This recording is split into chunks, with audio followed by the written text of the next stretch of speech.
presidente, o artista ka man, or napakatalino mong tao, magkakamali ka. Walang taong perfecto. Oo. Diba?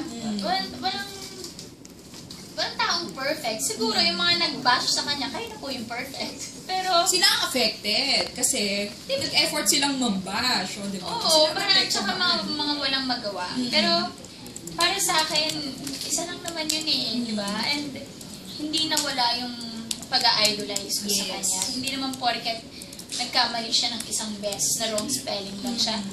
Hindi naman siya nakapatay para, di ba, kamuhian natin lahat. So, yun lang, para sa akin, kailangan natin open, mas lawakan yung pag-iisip natin. At sana yun yung baguhin ng mga Pilipino.